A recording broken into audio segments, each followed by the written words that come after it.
নমস্কার। বৈচিত্র্য কথায় সকল শ্রোতা বন্ধুদের জানাই সাদর আমন্ত্রণ। আজকের গল্প কেশবতী কন্যা। ছোট একটি বাড়িতে সংসার কেটেছে স্বামী স্ত্রী। ছেলে মেয়ে কিছু নেই। স্ত্রী সারাদিন কাজ করে, তবু যেন তার সময় কাটতে চায় না। বউটি জানলায় দাঁড়িয়ে থাকে, পথ দিয়ে লোকজন যায়, দেখতে ভালো লাগে। ওদের বাড়ির পেছনে একটা সুন্দর সবজি ক্ষেত আছে।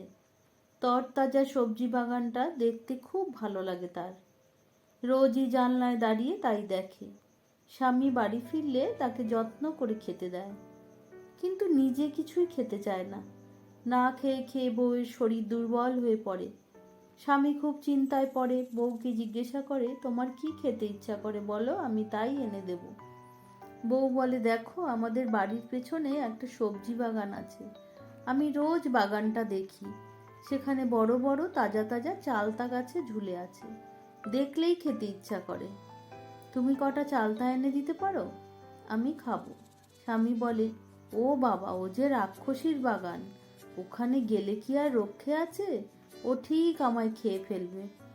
বউ বলে, রাতের বেলা ও বাগানে কেউ থাকে না, সেই সময় আমায় চালতা এনে দিও। বউয়ের কথায় স্বামী তো রাজি হলো। অনেক রাত্রিরে সে রাক্ষসীর বাগানের পাঁচিল ডিঙিয়ে ভেতরে ঢুকলো। টপাটপ কয়েকটা চালতা কোচরে ফেলে বাড়ির দিকে ছুটলো। বউ তো মহা খুশি। চালতার টক দিয়ে সে বেশ তৃপ্তি করে ভাত খেলো। আবার দু একদিন পরে বউ বলল, দেখো চালতাগুলো সব ফুরিয়ে গেছে, তুমি আবার কটা চালতা নিয়ে এসো, নইলে আমার খাওয়াই হবে না। স্বামী বেচারা কি করে? অন্ধকার হলে একটা চুপড়ি নিয়ে চলল রাক্ষসীর বাগানে। পাঁচিল টপকে উঠল গিয়ে চালতা গাছে। চুপড়ি ভরে চালতা নিয়ে বাড়ি ফিরল। এ কদিন খেয়ে দিয়ে বউ শরীরটা একটু ফিরেছে। এক চুপড়ি চালতায় বেশ কিছুদিন চলল। সত্যি রাক্ষসীর বাগানে চালতার এমন স্বাদ অন্য কিছুতে পাওয়া মুশকিল। দিন 10 পরে আবার বউ তার স্বামীকে চালতা আনার কথা বলল। এবার সে একটা বড় চুপড়ি নিয়ে রাতের অন্ধকারে রওনা হলো বাগানের পথে। বারবার 3বার কেন জানি তার বড্ড ভয় করতে লাগলো। যদি ধরা পড়ে তো একেবারে প্রাণ শেষ। ভয়ে ভয়ে পাঁচিল বেয়ে নিচে নামতেই পড়বি তো পর রাক্ষসীর মুখোমুখি। চুলের ঝুঁটি ধরে তাকে উঁচু করে তুলল রাক্ষসী। বলে, কি রে, বাগানে ঢুকেছিস কেন? আবার এত বড় একটা চুপড়ি নিয়ে এসেছিস, সত্যি করে বল। সত্যি কথা বলিস তো তোকে ছেড়ে দেবো, আর যদি মিথ্যে বলিস টপাস করে গালে ফেলবো, বুঝলি? কথাগুলো বলে রাক্ষসী তার মূলোর মতো দাঁত বার করে খিলখিল করে হাসতে লাগলো। ভয়ে কাঁপতে কাঁপতে তখন সে বলল, দেখো আমার বউ কিছু খেতে পারে না, শরীর খুব খারাপ। তোমার চালতা গাছে দেখে তার খুব লোভ হচ্ছে, তাই কটা চালতা নিতে এসেছি। বউয়ের শরীর খারাপ না থাকলে আমি কিছুতেই আসতুম না। রাক্ষসী বলল, দেখ তুই চালতা নিয়ে যা, কিন্তু একটা শর্ত আছে। আমি বুঝতে পেরেছি যে তোর বউয়ের বাচ্চা হবে, সেই প্রথম বাচ্চাটি আমার চাই। যদি কথা দিস যে আমাকে তোর বাচ্চা দিবি, তবেই চালতা নিয়ে ফিরতে পারবি। আর যদি না কথা দিস তবে এক্ষুনি সব শেষ হয়ে যাবে। তখন সে ভাবলো, আগে তো প্রাণ নিয়ে পালাই, তারপর দেখা যাবে, কটা দিন তো বাঁচবো। এই কথা ভেবে বউটির স্বামী রাক্ষসীর কাছে কথা দিয়ে আসলো যে চালতার বদলে তার প্রথম সন্তানকে রাক্ষসীর হাতে তুলে দেবে।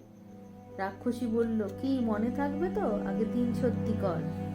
সে বলল, হ্যাঁ মনে থাকবে। রাক্ষসী এবার নিজের হাতে চালতা পেরে তার চুপড়ি ভর্তি করে দিল। তারপর চুপড়ি শুদ্ধ লোকটাকে পাঁচিলের বাইরে নামিয়ে দিল। রাক্ষসীর হাত থেকে মুক্তি পেয়ে দৌড়াতে দৌড়াতে বাড়ি ফিরল।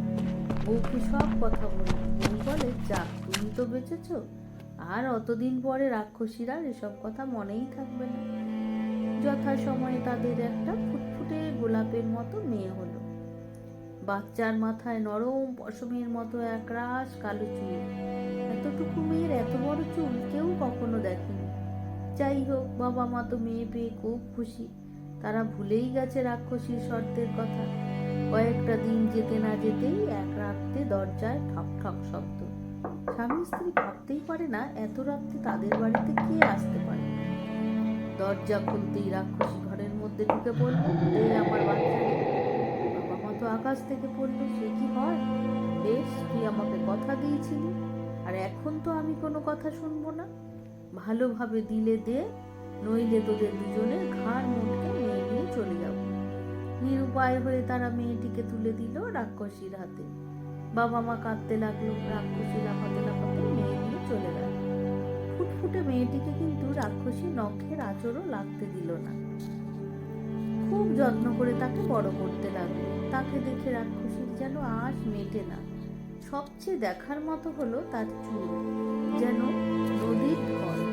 রাক্ষসী তার নাম রাখলো কেশবতী। কন্যা যতই বড় হয় তার চুল ততই বাড়ে। রাক্ষসীর মনে হয় এই বয়সে সুযোগ বুঝে কেউ না কেশবতীকে নিয়ে পালায়। তাই অনেক দূরে পাহাড়ি জঙ্গলে একটা উঁচু বাড়ি তৈরি করলো। বাড়ির কোনো জানলা দরজা নেই, 7 তলার উপরে একটা বড় জানালা। সেখানে কেশবতীর থাকার ব্যবস্থা। কেশবতী সারাদিন জানলা দিয়ে তাকিয়ে থাকে খোলা আকাশের দিকে, গাছের দিকে, আর পাখির গান শুনে। মাঝে মাঝে গান গায়। রাতের বেলায় রাক্ষসী আসে, কিছুক্ষণ গল্প সল্প করে, নানা দুনিয়ার কথা শোনায়, তারপর খেয়ে দিয়ে। এইভাবেই দিন কাটে কেশবতীর। একদিন এক রাজার ছেলে জঙ্গলে শিকার করতে বেরিয়েছে। একটা হরিণের পিছনে তাড়া খেয়ে রাজকুমার পথ হারিয়ে ফেলল। এদিক ওদিক ঘুরে পথের নিশানা খুঁজে পাচ্ছে না। দূরে বাঘের গর্জন শোনা যাচ্ছে।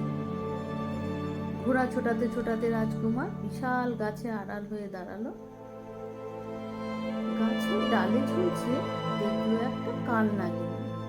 মাথার মণিটা ঝকঝক করছে। এক কোপে সাপটার মাথা কেটে ফেলল। তারপর সেই মণিটাকে খুলে নিল সাপের মাথা থেকে। মণির আলোয় বনের একাংশ আলোকিত হয়ে গেল। রাজপুত্র ভাবল ভালোই হয়েছে, একটু পরেই অন্ধকার ঘনিয়ে আসবে, আর এটাই তখন আমাকে পথ চলতে সাহায্য করবে। অল্প সময়ে রাজপুত্রের কানে এলো এক মিষ্টি করুণ গানের সুর। সে ভাবলো এই জঙ্গলে এত সুন্দর গানের সুর এলো কোথা থেকে। রাজকুমার দেখলো তার সামনে একটা উঁচু মিনার, সেখানে কোথাও জানলা দরজা নেই। শেষ মাথায় একটা জানলা দেখা যাচ্ছে, সেখানে বসে আছে পরমা সুন্দরী কন্যা। তার কাছে যেতে রাজকুমারের খুব ইচ্ছে করলো, কিন্তু সেখানে যাওয়ার কোনো পথই খুঁজে পেল না। চারিদিক অন্ধকার নেমে এলো। রাজকুমার সাপের মণিটি হাতে নিয়ে বড় গাছের ডালে উঠে বসলো। এমন সময় শো শো করে শব্দ শোনা গেল। তার মনে হলো কারো নিঃশ্বাসের শব্দ। ডাল পাড়া মারিয়ে গেলে যেমন মচমচ আওয়াজ হয়, তেমনি শব্দ হতে লাগলো। এদিকে তো রাক্ষসী কোনো দিকে না তাকিয়ে সিধে সেই মিনারের দিকে চলল। তারপর ওপর দিকে তাকিয়ে বলল, কেশবতী কন্যা আমার, তাকাও একটিবার। আইমা তোমার দাঁড়িয়ে নিচে, মেলো কেশভার। গাছের ডালে বসে রাজপুত্র দেখল উপর থেকে মেয়েটি তার এক রাশ চুল জানলা দিয়ে মেলে দিল। সে চুল নদীর জলের মতো গড়িয়ে পড়ল মাটিতে, আর তখনই সেই রাক্ষসী চুল বেয়ে তত্তরিয়ে উপরে উঠে গেল। রাজকুমার বারবার রাক্ষসীর বলা ছড়াটা আউড়ে মুখস্থ করে ফেলল। সকালে আবার সেই চুল বেয়ে নেমে এলো রাক্ষসী। যাবার সময় বলল, কেশবতী তোলব চুল, সাবধানেতে থেকো, সাজের বেলা আসবো ফিরে, সেইটি মনে রেখো। রাক্ষসী দুমদাম শব্দ করতে করতে চলে গেল। মেয়েটিও তার চুল তুলে নিল। রাজপুত্র সব দেখলো শুনলো। কেশবতীর সঙ্গে আলাপ করার জন্য তার মন অস্থির হয়ে গেল। মেয়েটি কে? কিভাবেই বা নির্জনে ওই মিনারের উপরে গেল? কোনো মানুষের সঙ্গে না মিশে কেমন করে থাকে? দেখতে তো একেবারেই মানুষের মতো, গলার স্বরটিও মানুষের মতো, তবে রাক্ষসীর কাছে এলোই বা কি করে? নানা প্রশ্ন আসে রাজকুমারের মনে। সকালে ঝকঝকে রোদ চারিদিকে ছড়িয়ে পড়েছে, গাছে গাছে পাখিদের কুজন। এমন সময় কেশবতী কন্যার করুণ সুর শোনা গেল। সেই সুরের মূর্ছনায় সমস্ত বন গেয়ে উঠল। রাজপুত্র আর স্থির থাকতে পারল না। কেশবতী কন্যার দুঃখের কাহিনী তাকে জানতেই হবে। গাছ থেকে নামলো এক লাফে। মিনারের নিচে দাঁড়িয়ে খুব জোরে জোরে সে রাক্ষসীর বলা ছড়াটা পড়ল। কেশবতী কন্যা আমার, তাকাও একটিবার, আইমা তোমার দাঁড়িয়ে নিচে মেলো কেশবা। কেশবতী অসময়ে অচেনা গলার ছড়া শুনে চমকে উঠল। নিচের দিকে তাকিয়ে অবাক হলো রাজপুত্রকে দেখে। ভালো লেগে গেল তার, তাই সে ভয় পেল না, চিন্তাও করল না। তার মনে হলো এই মানুষটির অপেক্ষাতেই সে এতদিন জানলায় বসে রয়েছে। কেশবতী রাক্ষসীর বারণ মানল না, জানলা দিয়ে তার চুল নিচে দিয়ে দিল, আর রাজপুত্র উপরে উঠে এলো। রাজপুত্র উপরে এসে কেশবতীকে জিজ্ঞাসা করলো, তুমি কে, কোথা থেকে এসেছো এখানে? কেশবতী বলল, দেখো, আমি যে কোথা থেকে এসেছি তা আমি নিজেও জানি না। আমি আইমার কাছেই বড় হয়েছি, তাকে ছাড়া আমি কাউকে চিনিও না। আইমার কাছে শুনেছি আমার জন্মের পর আমার মাকে ভয় দেখিয়ে ও আমায় নিয়ে এসেছে। তবে আইমা আমায় খুব ভালোবাসে, আমাকে খুশি করার জন্য ও সব করতে পারে। তারা দুজনে অনেকক্ষণ গল্প করলো। এক সময় কেশবতী বলল, রাজকুমার, তুমি চলে গেলে আমার খুব কষ্ট হবে, কিন্তু তবুও তোমাকে আমি চলে যেতে বলছি। আইমার আসবার সময় হয়ে গেছে। তোমাকে এখানে দেখলে আমাদের কাউকেই রক্ষে রাখবে না।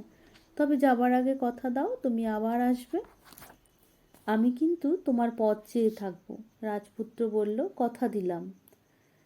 সে কেশবতীর কন্যার চুল বেয়ে নিচে নেমে পড়ে। কিছুক্ষণ পরেই অন্ধকার ঘনিয়ে আসে। রাক্ষসী দুমদাম পা ফেলে এগিয়ে চলে মিনারের দিকে। তারপরে জোরে জোরে তার ছড়াটা বলে। কেশবতী সঙ্গে সঙ্গে তার চুল এড়িয়ে দেয় জানলা দিয়ে।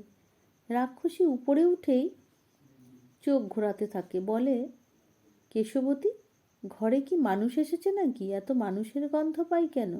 কেশবতী বলে, আইমা, মানুষই দেখলাম না জীবনে, তা মানুষের গন্ধ জানবো কেমন করে? তবে তোমার কাছে শুনেছি আমি নাকি মানুষের বাচ্চা। তাহলে তুমি আমারই গন্ধ পাচ্ছ মনে হয়। আইমা আর কথা বাড়ায় না, খেয়ে দিয়ে ঘুমিয়ে পড়ে। সকালে আবার বেরিয়ে যায়, কেশবতীকে সাবধান করে দিয়ে যায়। রাক্ষসী চলে গেলেই রাজকুমার আসে। ঘোড়ার পিঠে রাজকুমারকে দেখতে পেয়ে কেশবতীর মনটা খুশিতে ভরে ওঠে। তাড়াতাড়ি চুল এলিয়ে দেয় জানলা দিয়ে। সারাদিন গল্প করে দুজনে। রাজপুত্র বলল, কেশবতী, আমি তোমাকে এখান থেকে নিয়ে চলে যাব। কোথায় যাবে? কন্যা বলল, আমার রাজ্যে, যেখানে আমার বাবা মা আছে। তোমাকে আমি বিয়ে করব। কেশবতী ভয় পায়, আইমাকে না জানিয়ে যাওয়া উচিত হবে না। তোমাকে না দেখলে আমার খুবই কষ্ট হবে। তুমি রোজ এখানে এসো।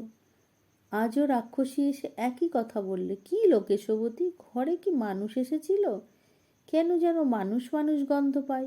গন্ধই যখন পাও তখন এই মানুষটাকেই খাও। আমি ছাড়া তো আর কোনো মানুষ দেখি না। কেশবতী কথাটা বলল খুব অভিমানী গলায়। রাক্ষসী তাড়াতাড়ি উঠে এসে তার মাথায় হাত বোলালো, বলল, আমি তো তোকে শুধু জিজ্ঞেস করেছি, রাগ করিস না আমার উপর। বয়স হয়েছে তো, তাই বোধহয় সব গোলমাল হয়ে যাচ্ছে। দিনের পর দিন এমনি করে রাজকুমার আসে যায়। রাক্ষসীও বুঝেও না বোঝার ভান করে।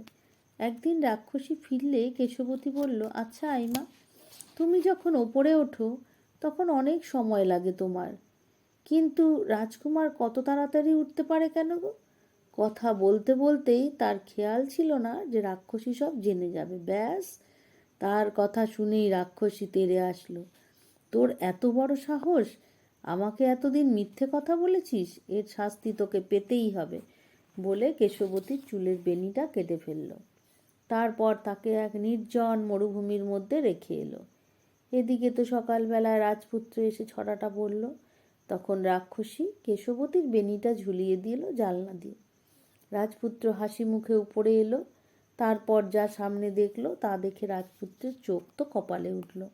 দেখলো এক বিরাট রাক্ষসী। রাজপুত্র তলোয়ার খোলার আগেই রাক্ষসী তার টুটি টিপে ধরল, জানলা গলিয়ে তাকে ছুঁড়ে ফেলে দিল মাটিতে। অত উঁচু থেকে পড়ে রাজপুত্র হারালো তার চোখ দুটো। হাতড়ে হাতড়ে পথ চলতে লাগলো রাজপুত্র। হায়, কোথায় তার কেশবতী? দু চোখ বেয়ে জলের ধারা নামলো রাজপুত্রের। তবুও সে এগিয়ে চলল, যদি কেশবতীর দেখা মেলে। এদিকে মরুভূমির প্রচণ্ড গরমে কষ্টের মধ্যে দিন কাটতে থাকলো কেশবতীর। কিছুদিন পরে তার দুটি যমজ সন্তান হলো, একটি মেয়ে, অপরটি ছেলে। কেশবতী মনে মনে রাজপুত্রের কথা ভাবে, আর ছেলে মেয়েকে যত্ন করে মানুষ করতে থাকে। দিন চলে যায় এমনিভাবেই। রাজপুত্র পথ চলতে চলতে পৌঁছায় সেই মরুভূমিতে, যেখানে আছে তার কেশবতী আর ছোট ছোট দুটো বাচ্চা। কেশবতী দেখতে পায় রাজকুমারকে, ছুটে আসে তার কাছে। তারপর রাজকুমারের চোখের দিকে তাকিয়ে কেশবতী অঝরে কাঁদতে শুরু করে, আর সেই সঙ্গে চোখের জল গড়িয়ে পড়ল রাজকুমারের চোখে। সঙ্গে সঙ্গে তার চোখ খুলে গেল, চেয়ে দেখল রাজপুত্র তার ছেলে মেয়ে আর তার আদরের কেশবতীকে। এতদিনের এত কষ্ট, এত দুঃখ সব যেন নিমেষে ধুয়ে মুছে গেল। সে তখন ছেলে মেয়ে কেশবতীকে নিয়ে রাজ্যের দিকে যাত্রা করল।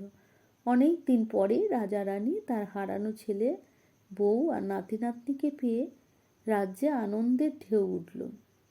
রাজা রানী দু হাতে সবাইকে ধনরত্ন খাবার দাবার বিলোতে লাগলেন। ঘটা করে ছেলের বিয়ের পাওনা খাওয়াটা সবাইকে খাওয়ালেন।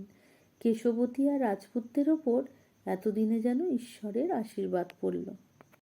বন্ধুরা, আমার এই ভিডিওটি যদি তোমাদের ভালো লেগে থাকে তাহলে অবশ্যই আমার চ্যানেলটিকে সাবস্ক্রাইব করো আর লাইক, শেয়ার ও কমেন্ট করতে ভুলো না।